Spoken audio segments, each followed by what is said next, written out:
Term insurance इंसान क्यों कराता है? ताकि आपके जाने के बाद आपके परिवार को आर्थिक तंगी से न गुजरना पड़े।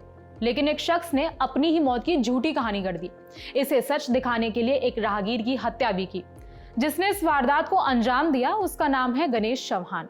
इसने अपने ही परिवार को भी यकीन दिला दिया कि वो मर चुका है, पर अपनी एक दोस्त को भेजे मैसेजेस से सच सामने आ गया। 14 दिसंबर को लातूर के औसा तालुका में पुलिस को जानकारी मिली कि रोड पर एक कार मिली है जो पूरी तरह से जल चुकी है। उसमें एक जला हुआ शव भी है। जांच में पता चला कि कार गणेश की नहीं बल्कि उसके किसी रिश्तेदार की थी। जब पुलिस ने गणेश चौहान से संपर्क करने की कोशिश की तो परिवार ने बताया कि वो घर ही नहीं लौटा है और उसका मोबाइल भी स्विच ऑफ है। लातूर के पुलिस अधीक्षक अमोल तांबे ने कहा कि इन सभी तथ्यों को देखते हुए शुरुआत में हमें लगा कि जो शव मिला है वो गणेश चौहान का ही है, लेकिन जांच आगे बढ़ी तो कहानी बदलने लगी। 15 दिसंबर तक पुलिस को महसूस हुआ कि कई बातें मेल नहीं खा रही हैं। जांच में पता चला कि गणेश दूसरे मोबाइल नंबर से अपनी एक दोस्त को मैसेजेस कर रहा था। अब जब ये साफ हो गया कि जिसे मरा हुआ समझा जा रहा था वो जिंदा है, तो पुलिस ने यह जानने की कोशिश की कि कार में जो मरा हुआ व्यक्ति मिला था आखिर वो कौन था। पुलिस ने गणेश के दूसरे नंबर को ट्रैक किया। जांच करते हुए पुलिस पहले कोल्हापुर पहुंची और फिर सिंधु दुर्ग जिले के विजय दुर्ग में गणेश चौहान को पकड़ लिया। पूछताछ में पुलिस को पता चला कि गणेश चौहान ने 1 करोड़ रुपए का टर्म इंश्योरेंस लिया हुआ था। वो इस पैसे से अपना होम लोन चुकाना चाहता था।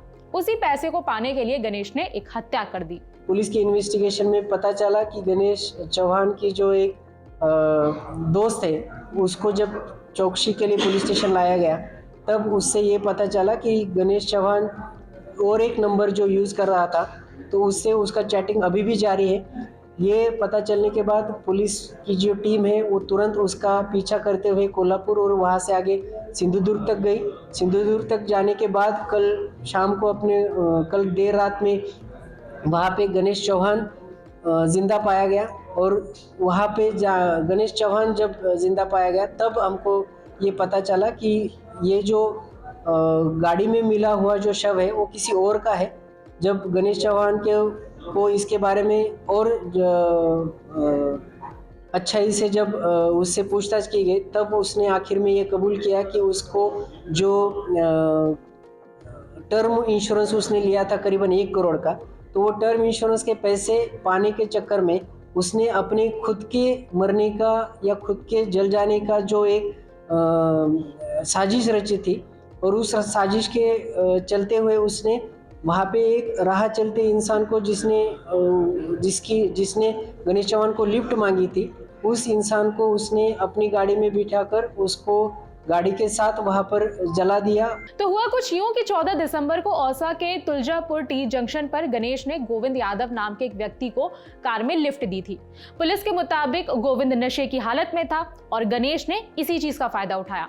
लातूर से अनिकेत जाधव की रिपोर्ट के मुताबिक दोनों पहले एक ढाबे पर रुके, फिर तुलजापुर मोड़ से वनवाड़ा की ओर गए।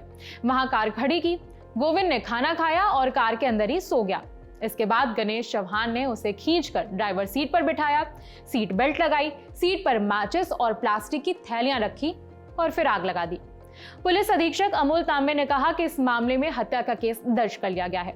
यह भी जांच की जा रही है कि इस साजिश में गणेश अकेला ही था कि किसी और ने भी उसका साथ दिया है। बाकी इस मामले में जो भी जरूरी अपडेट होगा हम आप तक पहुंचाएंगे। ये खबर लिखी हमारे साथी आसिफ असरार ने। मेरा नाम है विभावरी। अपडेट्स के लिए देखते रहिए दी ललन टॉक।